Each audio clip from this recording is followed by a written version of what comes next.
Hello friends, I am dietitian Farun Savla and today we are going to talk about thyroid.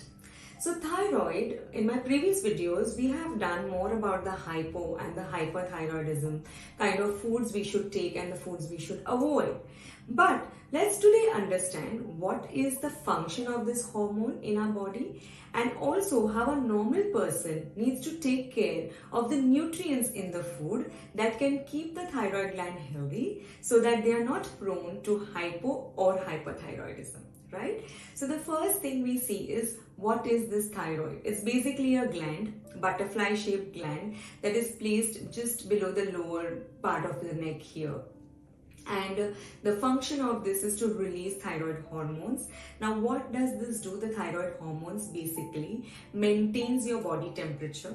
Okay, it helps in regulating the so basically the basal metabolic rate, so regulating the energy. If I had to say what is BMR in a normal language, I would say the utilization of the energy from the food by the cells.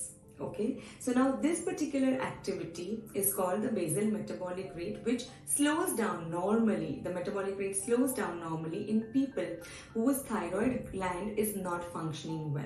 Okay, so the hypothyroids normally have deficiency of iodine, because of which this function normally gets hampered. Okay, now if I have to maintain this particular function, so the thyroid, if I have to maintain it in a very good way, in a healthy way, so that it functions normally, there are certain nutrients I need to look into. What are those nutrients? There are three nutrients, very important ones. One is the iodine, second is the zinc, and third is the selenium. They are all micronutrients, means we require them in a very small quantity so that our functions of the body remain normal. Okay, so now if I have to see iodine, from where, what are the food sources from where I will get iodine?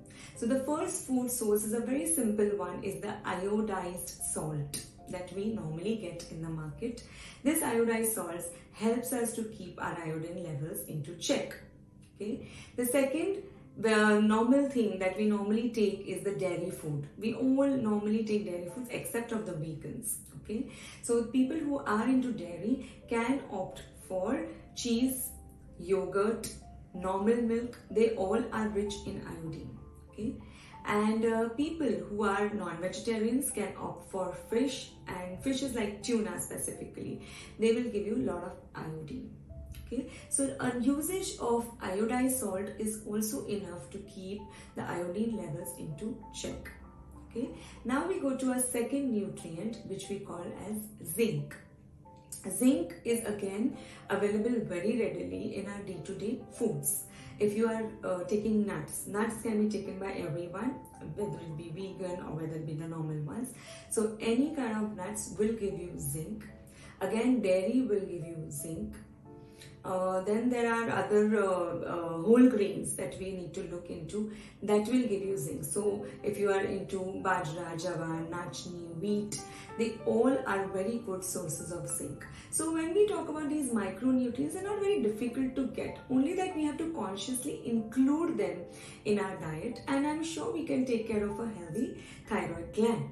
And last but not the least is selenium. Now selenium is found in nuts like Brazil nuts, almonds, seeds like chia seeds, sunflower seeds, and they are also found in whole grains like couscous, barley.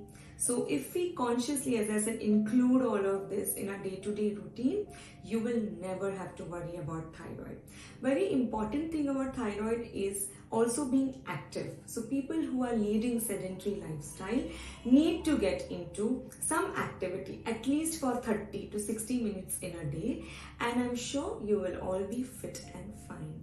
So I hope you like the video. If there are any comments you want to leave us, please leave us in the comment section. We love to read them. Also, if you want to know something about it, you can leave it in the comment section, more about thyroid, that is. And stay tuned for many such informative videos. Bye bye for now.